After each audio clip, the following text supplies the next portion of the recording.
지난 고린도후서 시간에 우리는 고린도후서 8장 16절부터 24절 말씀을 중심으로 주 앞에서뿐만 아니라 사람 앞에서도 라는 제목으로 헌금에 대하여 하나님 말씀을 살펴보았습니다. 여러분이 아마 많이 잊어버려 버리셨겠지만 이 제목 주 앞에서뿐만 아니라 사람 앞에서도 라는 제목을 들으시면 어느 정도 우리 8장 하반절에 있는 말씀들을 여러분 기억을 하실 것입니다. 8장 전체와 또 특별히 8장 16절부터 24절의 말씀은 교회에서 성도로서 헌금을 하는 것이 중요하다. 헌금을 왜 해야 하느냐? 헌금을 하는 이유가 있고 또 헌금을 하는 것이 중요하다라는 말씀이 전반부에 있는 말씀이고 뿐만 아니라 헌금을 하는 것만큼이나 그 헌금을 잘 집행하는 것 역시 대단히 중요하다는 말씀을 살펴보았습니다. 그래서 헌금을 다룰 때는 여러분들께서 하신 헌금을 다룰 때는 하나님 앞에서 뿐만 아니라 사람 앞에서도 또 교회 앞에서도 매우 신중하고 사려 깊으며 조심해야 한다는 말씀을 우리가 지난 시간에 배웠습니다. 그렇기 때문에 헌금을 다루고 헌금을 집계하고 또는 헌금을 집행하는 개인이나 또는 또 기관은 매우 경건하며 신뢰할 만하고 칭찬 듣는 신자이어야 한다라고 했습니다. 그래서 하나님 앞에서뿐만 아니라 사람 앞에서도, 즉 교회 앞에서도 대다수의 교인들로부터 칭찬 듣는 사람이, 믿을 만한 사람이 재정을 담당해야 한다고 말씀드린 바 있습니다. 그래야만 교회의 헌금으로 모여진 재정의 집행이 신뢰를 얻을 것이고 교회는 더욱 든든히 서갈 것이기 때문입니다. 그리고 나서 바울은 다시 9장에서 이것이 바로 즉 헌금을 잘하고 그 헌금을 잘 집행하는 것이 바로 성도를 섬기는 일이다 라고 말하면서 다시 고린도 교회 성도들이 헌금 생활에 열심을 내라고 권면하고 독려하고 있습니다. 그것이 바로 9장 1절이죠. 성도를 섬기는 일에 대하여는 내가 너희에게 쓸 필요가 없다. 이렇게 바울은 말하고 있습니다. 바울은 고린도 교회 교인들이 헌금을 많이 하면 복을 받는다. 여러분 헌금을 많이 하면 복을 받습니다. 이런 의식을 심어주기 위해서 이 편지를 또 이 말씀을 하고 있는 것이 결코 아닙니다. 뿐만 아니라 그것을 확인하기 위해 형제들, 즉 디도와 신뢰받을 만한 형제들을 보내서 헌금을 잘하고 있나 이렇게 관리 감독하고 확인하기 위해서 형제들을 보낸 것도 아니었습니다. 하나님께 헌금을 많이 하면 여러모로 여러분들의 삶이 윤택해지고 풍성해질 것입니다. 유익할 것입니다라고 말하고 있지도 않습니다. 바울은 지금 단순히 헌금의 생활이 성도를 섬기는 일이며 교회 안에 신자로 또 교인으로 가입이 되고 등록이 되었다면 그 교인은, 그 성도는 마땅히 헌금 생활을 수행해야 하고 그렇게 고린도 교회 교인들이 이 일을 잘 수행했기에 그 일을 계속해서 잘 수행하라고 권면하고 있는 것입니다. 오늘 저녁에 성도를 섬기는 일이라는 제목으로 다시 한번 우리 주어진 본문의 말씀 고린도후서 1장부터 쭉 지나오면서 이제 9장에 접어들었는데요. 이 9장의 본문의 말씀 순서에 따라서 신자의 헌금 생활의 자세에 대해서 몇 가지 교훈받기를 소원합니다. 우선 첫 번째로 신자는 헌금 생활을 사는 날 동안 계속 해야만 한다고 본문이 교훈하고 있는 것입니다. 성도 여러분, 1절부터 2절 말씀까지만 한번 합심해서 읽어보겠습니다. 성도를 섬기는 일에 시작. 성도를 섬기는 일에 대하여는 내가 너희에게 쓸 필요가 없나니 이는 내가 너희의 원함을 알미라. 내가 너희를 위하여 마게도냐인들에게 아가야에서는 1년 전부터 준비하였다는 것을 자랑하였는데 과연 너희의 열심이 퍽 많은 사람들을 분발하게 하였느니라. 아멘. 자, 여러분이 이 말씀을 읽으셨는데요. 우선 성도를 섬기는 일이 무엇일까? 이미 여러분 몇 주 전에 우리가 7장, 8장 말씀을 읽으면서 이 모든 이방인 교회들의 모교회가 되었던, 그리고 모든 이방인 교회들이 태동되었던 그 원천 교회인 예루살렘 교회가 어려움을 당했습니다.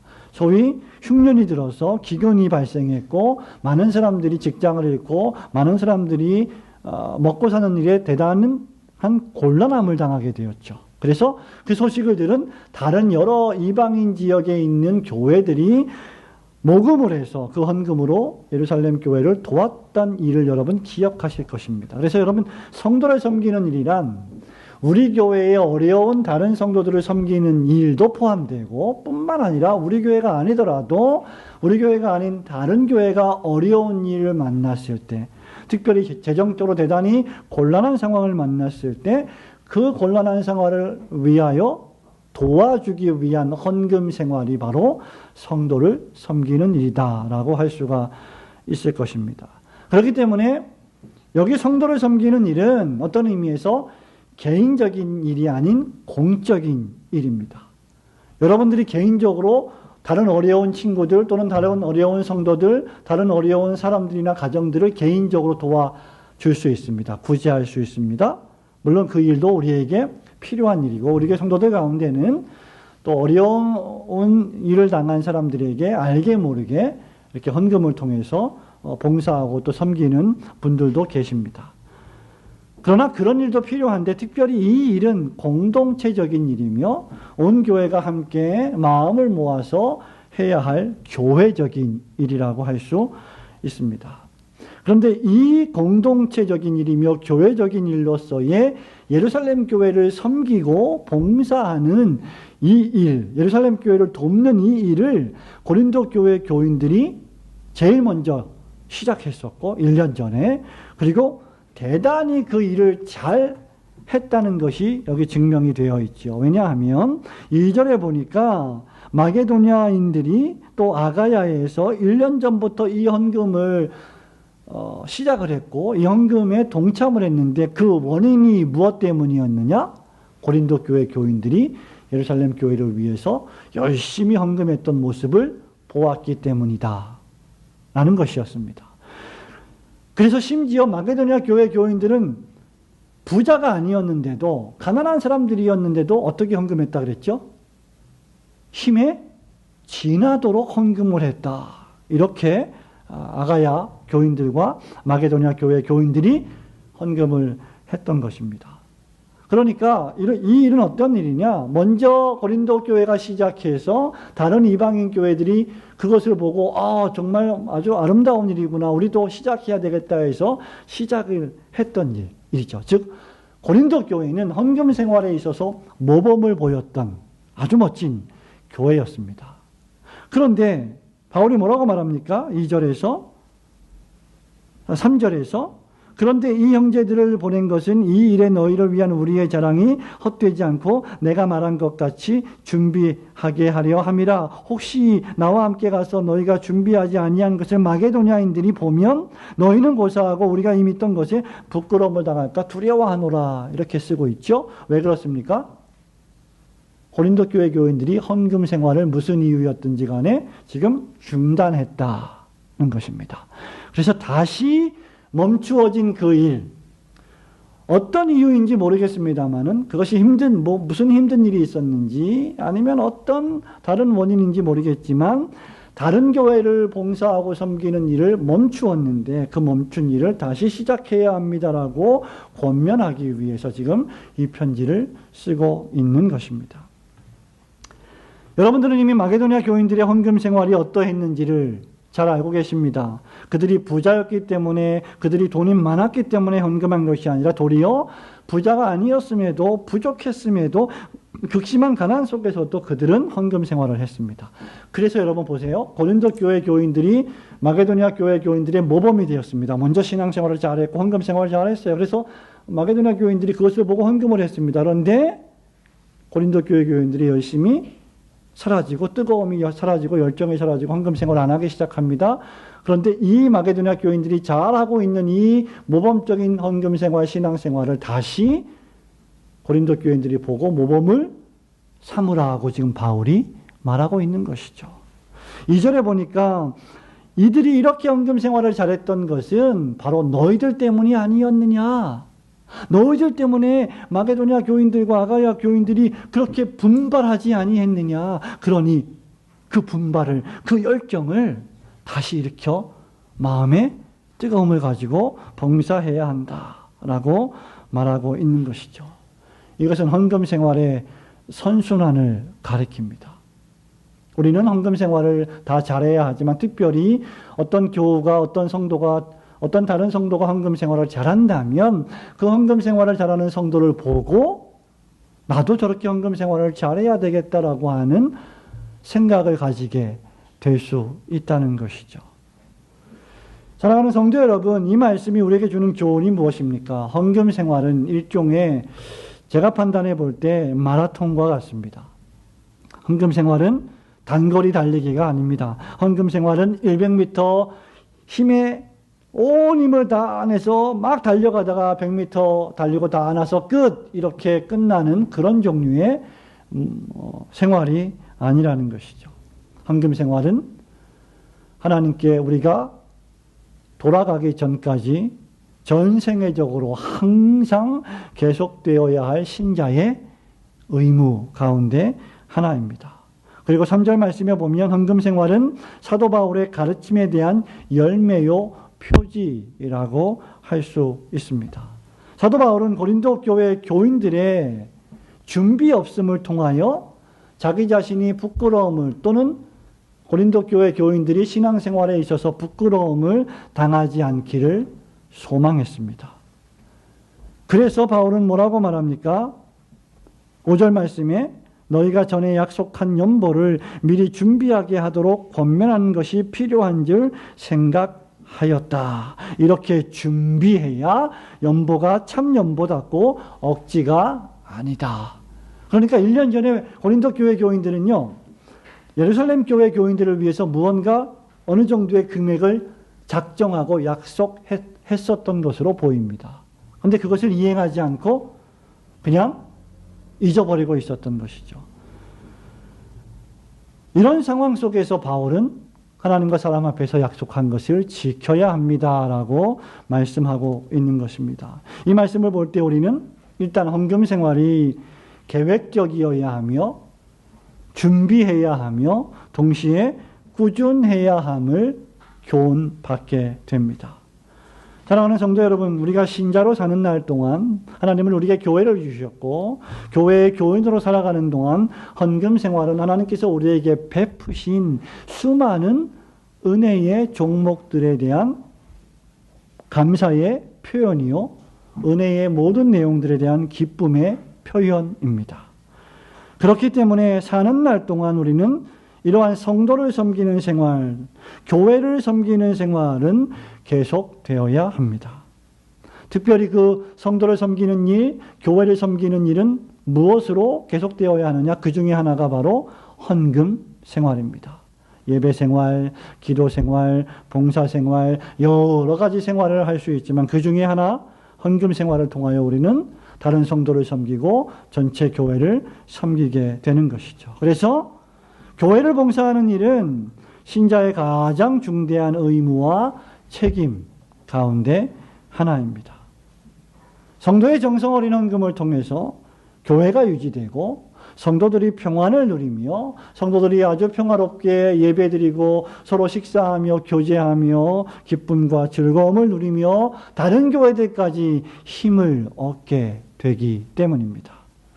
저와 여러분이 신자로 사는 날 동안 성실한 헌금 생활을 통해서 성도와 교회를 섬기는 일에 최선을 다하시는 올고든교회 성도들이 되시기를 주님의 이름으로 축원합니다.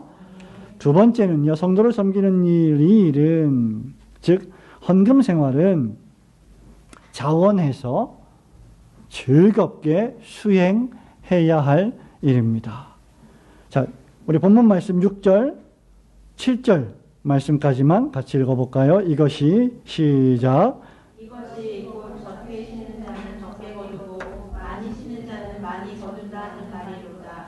각각 그 마음에 정한 대로 할 것이요 인색함으로나 억지로 하지 말지니 하나님은 즐겨내는 자를 사랑하시느니라. 아멘. 바울은 5절에서 고린도 교회 교인들에게 전에 약속한 헌금을 준비하도록 권면해야 할 필요성을 인식했습니다. 고린도 교회 교인들이 1년 전에 하나님과 사도 앞에서 헌금할 것을 약속했다는 것이 전제되지요. 사실 교회의 교인으로 등록할 때요, 교회에 새로운 가족이 올 때 우리가 새가족 교육을 하고 서약을 받고 하나님과 사람 앞에서 교회 앞에 등록 서약을 하고 등록을 하게 되는데, 교회의 회원으로 가입을 하게 되는데, 또한 뿐만 아니라 학습교육과 세례교육을 받고 세례교인으로 등록을 하게 될 때 그 교인으로 등록할 때의 의무 가운데 하나가 무엇이냐면, 물론 예배를, 공적인 예배를 잘 드리고 고의로 예배에 불출석하는 일이 없도록 하는 것이 가장 큰 의무입니다. 그리고 그 다음에 하나가 바로 헌금 생활입니다. 성실한 헌금의 약속입니다. 이것을 서약의 형태로 약속하게 되지요. 11조 감사주일 헌금을 우리는 보통 장로교회에서 헌금하는 것으로 약속을 하게 됩니다. 그러므로 헌금 생활이란 세례교인의 약속이며 하나님과 사람 앞에서의 약속이 됩니다. 그러므로 헌금의 약속 이행은 하나님 앞에서 우선 약속한 것이기 때문에 그것은 믿음으로 하는 것이고, 하나님이 우리에게 베푸신 은혜에 대한 감사의 반응으로 하는 것이기 때문에 억지로 하는 것이 아닙니다. 즐거움과 기쁨으로 하는 것이죠. 여기 6절 말씀에, 7절 말씀에 그 마음에 정한 대로 할 것이요 인색함으로나 억지로 하지 말지니라고 할 때, 억지로 한다라고 하는 이 말의 원뜻이 무엇이냐? 속임수 또는 착취 또는 갈취하다, 이런 뜻을 가지고 있습니다. 그러니까 다른 말로 하면 헌금이라는 것은 강제로 막 사람이 헌금해야 됩니다, 헌금 안 하면 뭐 지옥 갑니다, 헌금 안 하면 큰 벌 받습니다, 뭐 이런 식으로 사람들을 막 힘들게 하고 강제적으로 정신을 압박해서 헌금을 하지 않으면 안 되는 그런 차원에서 헌금을 하라고 강요하는 것이 아니라는 거죠. 그것이 바로 억지로 하는 겁니다. 힘들게, 고통스럽게 하는 것이죠. 참된 헌금은 힘들고 고통스럽게 하는 것이 아니라, 강제적으로 하는 것이 아니라 자발적으로 하는 것입니다. 하나님과의 약속으로 우리가 헌금을 하지만 하나님과의 약속 그 안에는 하나님이 주신 은혜의 원천 속에서 솟아나는 기쁨과 즐거움으로 하는 것인데, 그래서 그 안에 자발성이 있는 거죠. 모든 예배의 시간에 기쁘게 즐겁게 내가 헌금하게 되는 것입니다. 성도 여러분, 하나님은 참새도 먹이시고 들의 풀도 입히시고 하나님은 모든 것을 통치하시는 전능하신 하나님이십니다. 하나님은 우리로부터 무엇인가를 필요로 하는 분이 아니세요. 우리가 없으면 하나님이 존재하지 못하시는 분도 아니십니다. 또한 하나님은 여러분들에게 필요한 것을 언제든지 공급해 주시는 전능하신 아버지이십니다. 자, 이 말씀은 우리에게 뭘 의미하고 있느냐? 우리가 하나님께 무언가를 자꾸 드릴 때 그것은 하나님이 우리에게 무엇인지 다 주실 수 있다는 것을 의미하는 것입니다. 그리고 우리가 무엇인가를 드릴 때 그것은 전부 다 하나님이 주신 것이라는 사실을 의미하죠. 그래서 6절 말씀에 보면 하나님은 우리가 어떻게 심기를 원한다고 했습니까? 많이 심기를 원하신다, 이렇게 말하고 있는 것이죠. 여기 적게 심는 자는 적게 거두고 많이 심는 자는 많이 거둔다라고 했습니다. 여러분, 적게 심어도 거둬요, 못 거둬요? 성경 말씀에 거둔다 그랬죠? 많이 심은 사람도 거둔다 그랬죠? 근데 문제는 적게 심으면 어떻게 거둔다? 적게 거두고 많이 심으면 많이 거둔다, 이렇게 말씀하고 있습니다. 여러분, 이 말은 성도를 섬기는 일에 있어서 모두 열매를 맺지만 성도를 섬기는 일, 즉 헌금을 하는 일, 다른 교회를 위하여, 우리 교회를 위하여, 또 우리 교회 성도를 위하여, 우리 교회 유지와 우리 교회의 성장과 발전을 위해서 내가 많이 심으면 그것을 가지고 놀라운 축복을 하나님께서 베풀어 주실 것이라는 암시의 말씀입니다. 그렇기 때문에 이 말씀이 의미하는 것은 우리가 헌금을 할 때 아까워하는 마음으로 해서는 안 된다는 것이죠. 왜냐하면 보세요. 6절 말씀에 적게 심는 자는 적게 거두고 많이 심는 자는 많이 거둔다라고 했습니다. 이 말은 하나님께서 거두게 할 것이기 때문이다라는 말과 같죠. 우리가 심는 대로 하나님이 우리에게 거두게 하신다는 것입니다. 그래서 7절에서 너희가 헌금을 할 때, 너희가 구제를 할 때, 너희가 자비를 베풀 때 인색함으로나 억지로가 아니라 즐겨내야 한다고 권면하고 있는 것입니다. 그리고 하나님은 그러한 사람을 사랑하신다고 말씀하는 것입니다. 여러분, 다른 사람에게 호의를 베풀 때도 마찬가지예요. 많이 베풀거나 적게 베풀 때 마찬가지로 두 경우 다 은혜롭지 못할 때가 있어요. 적은 걸 가지고 적게, 째째하게 베풀어서 은혜가 안 될 수 있고, 많이 베풀어도 그것을 아까워하고 이렇게 많이 베풀 필요가 없는데 이렇게 베푸나 이런 마음을 가지면 은혜가 안 되는 것이죠. 이 말씀은 적은 금액이든 많은 금액이든 헌금의 액수가 중요한 것이 아니라 그 헌금을 드리는 마음의 동기가 훨씬 중요하다는 것입니다.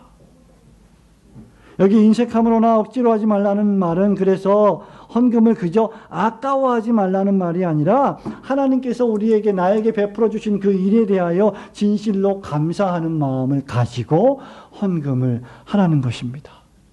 율법적으로, 종교적으로, 의무적으로, 이거 교회를 내가 나오니까, 내가 교회에서 예배를 드리니까, 내가 교회에서 점심을 먹으니까, 내가 일정 부분 내 돈은 내야 돼. 이런 식이 아니라, 하나님께서 우리에게 모든 것을 주셨고, 우리에게 교회를 주셨는데, 그 모든 것을 주신 것과 교회를 주셔서 우리가 은혜 생활, 신앙 생활을 잘할 수 있도록 하기 위한 방편으로 주신 교회를 섬기는 일에 있어서 기쁨과 즐거움으로 해야 한다는 것을 의미하는 것이죠.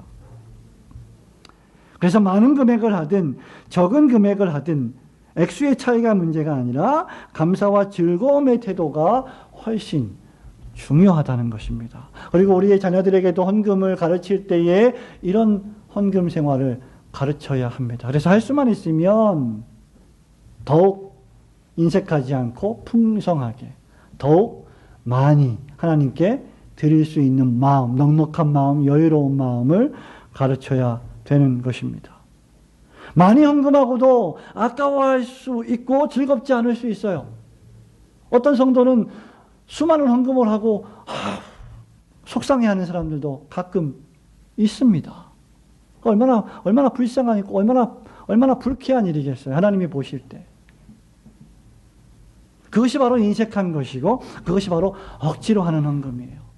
11조가 우리가 일반적으로 볼 때 조금 금액이 적었을 때는 기쁨과 즐거움으로 아무 문제 없이 하지만 하나님이 축복을 해주셔서 11조가 늘어났습니다. 50만 원, 100만 원, 150만 원, 200만 원 이렇게 늘어나면 점점 늘어나니까 헌금하는 금액이 많아지게 됩니다. 그러면 그런 마음이 들어갈 수가 있는 것이죠. 잘 생각해 보세요. 11조가 많아지면 많아질수록 하나님이 베푸신 은혜가 더 커지는 것이 아니겠습니까?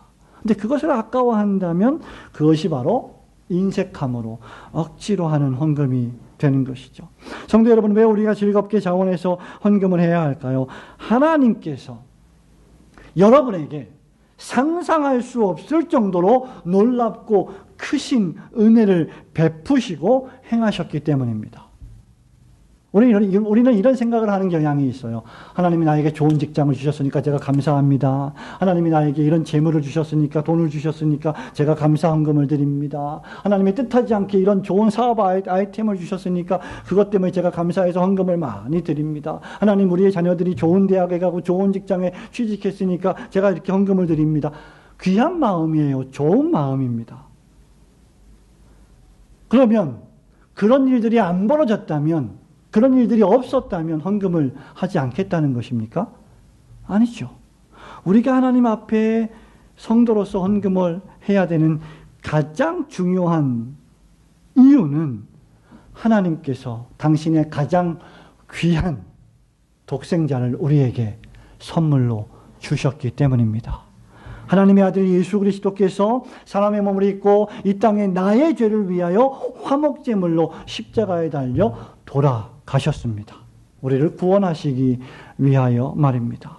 그러므로 예수 그리스도의 성육신, 예수 그리스도의 고난, 예수 그리스도의 날 위한 십자가 죽으심, 그리고 부활과 영생을 하나님이 나에게 선물로 주셨어요. 그러므로 우리가 하나님께 드리는 헌금의 생활은 그 무엇으로도 갚을 수 없는 놀라운 구원받은 은혜에 대한 응답인 것입니다.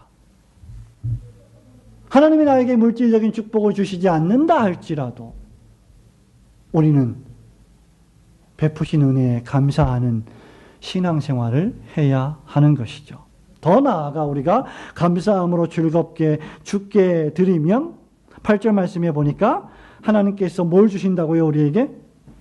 능히 모든 은혜를 너희에게 넘치게 하시나니 모든 일에 항상 모든 것이 넉넉하여 모든 착한 일을 넘치게 하게 하려 하십니다. 여러분, 이것은 경험을 하셔야 됩니다. 내가 이만큼 드리면 힘들 텐데, 빠듯해질 텐데 라는 걱정이 먼저 앞서면 감사함으로 헌금을 할 수가 없게 됩니다. 그러나 하나님께서 나와 우리 가족을 돌보시고 우리 올고든 교회를 돌보시는 분이 사랑의 하나님이시라면 우리는 기쁨으로 모든 것을 하나님께 드리겠습니다 라고 고백할 수 있게 될 것입니다. 10절 말씀에 하나님이 이렇게 말씀하십니다. 심는 자에게 씨와 먹을 양식을 주시는 이가 너희 심을 것을 주사 풍성하게 하시고 너희의 의의 열매를 더하게 하실 것이다. 이렇게 말씀했습니다. 그러므로 성도 여러분, 우리가 헌금 생활을 할 때 두 가지를 생각하셔야 됩니다. 하나는 일반적으로 매달 내가 하나님 나라와 주님의 몸된 교회를 위하여 어떻게 헌금 생활을 할까를 규칙적이고 계획적으로 잘 준비해서 그 마음에 정한 대로 하셔야 됩니다. 꾸준하게, 성실하게. 그리고 두 번째는 그렇게 헌금을 드릴 때 인색하지 않고 풍성하게 하셔야 합니다. 어떤 경우에는 하나님 나라와 주님의 몸된 교회를 또 특별한 교회의 사업, 전도와 선교 사업, 구제 사업을 위하여 일시에 어떠한 경우에 작정해서 헌금을 온 교우가 할 때도 있습니다. 그러한 경우에는 특수한 경우에 헌금이죠. 그러한 경우에는 규칙적이고 계획적인 헌금이 아닌 일시적인 헌금으로서의 헌금도 드릴 수 있어야 됩니다. 모든 경우에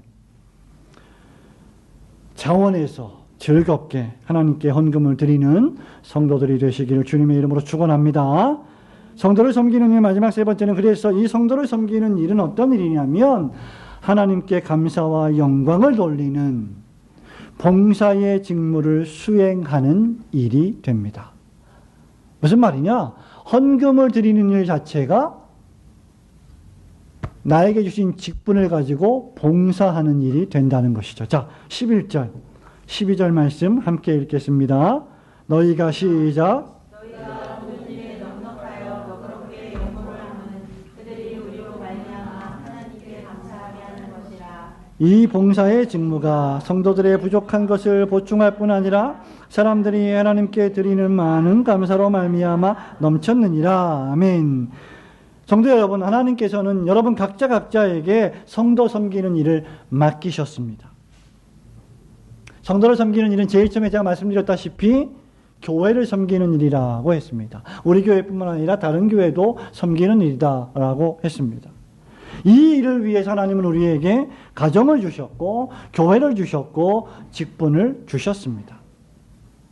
가정의 가장은 누구를 돌봐야 할까요? 아내와 자녀들을 돌봐야 합니다. 그래서 가정의 가장인데 무비도식하고 일도 안 하고 배만 두드리며 집안에 누워 있으면 가장 역할을 하지 않는 것이죠.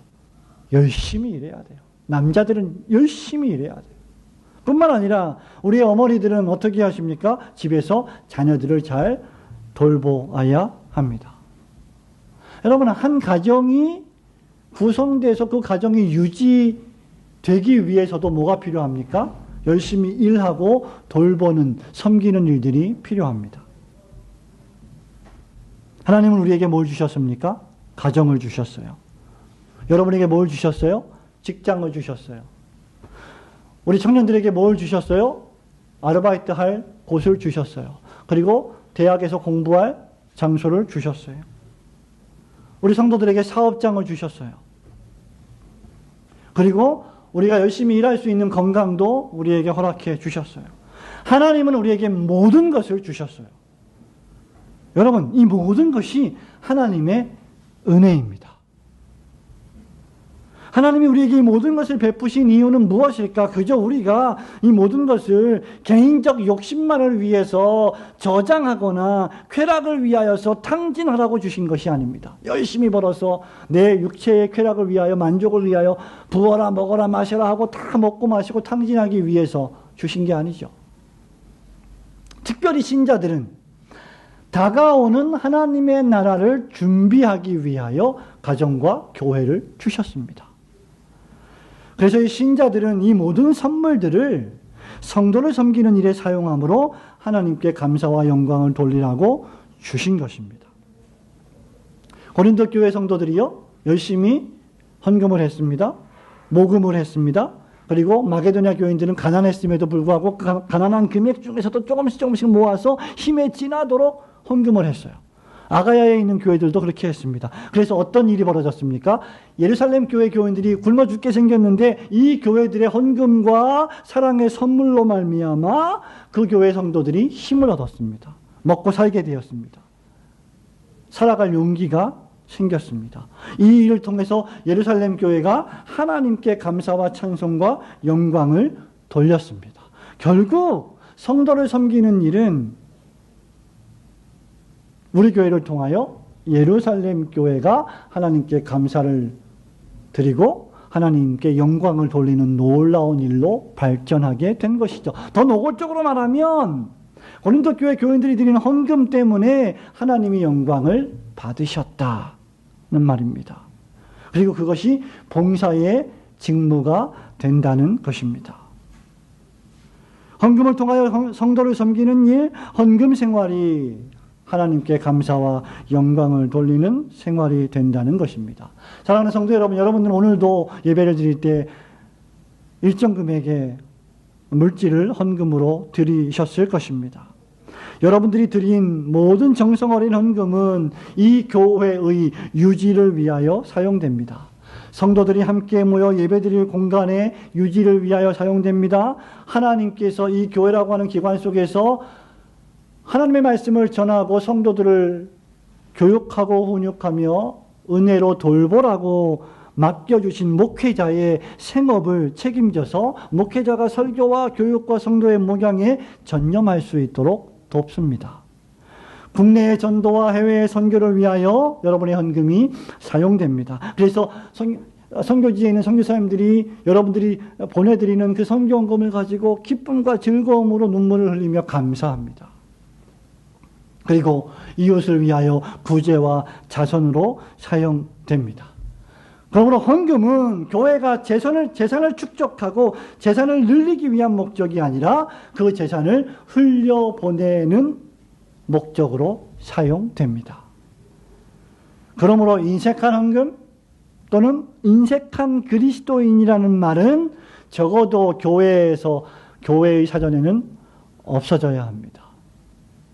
하나님으로부터 부르심을 받은 모든 성도들은 넉넉한 마음으로 너그럽게 베풀 줄 알아야 합니다. 특별히 교회를 섬기는 일에 있어서 풍성하고 넉넉하게 하나님께 드려야 합니다. 하나님이 우리에게 모든 것을 베푸셨기 때문이죠.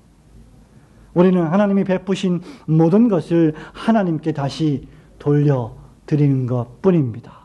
이런 방식으로 하나님은 또다시 영광을 받으십니다. 여러분의 넉넉하고 풍성한 헌금 생활을 통하여 하나님께 받은 은혜를 감사하고 하나님께 영광 돌리는 성도들이 되시기를 축원합니다. 성도 여러분, 말씀을 맺습니다. 헌금 생활은요, 내가 과연 하나님께 순종하고 있는지 그렇지 않은지를 증거해 주는 표준 가운데 하나입니다. 내가 하나님께 순종하고 있는지 순종하고 있지 않은지를 증거해 주는 표지 가운데 하나가 예배예요. 예배를 고의로 불출석하고 예배의 말씀을 사모하지 않고 예배에 나와 찬송하며 기도하지 않는다면 그것은 하나님께 순종하지 않는 것입니다. 마찬가지로 우리의 물질을 정기적으로 하나님께 드리면서 하나님 나라와 교회를 위하여 헌금하지 않는 것 역시 하나님께 순종하지 않는 것이 됩니다. 참되게 부르심을 받은 신자는 하나님의 나라와 그리스도의 교회를 위하여 기쁘게 헌금하는 것을 마땅한 책임과 의무로 인식합니다.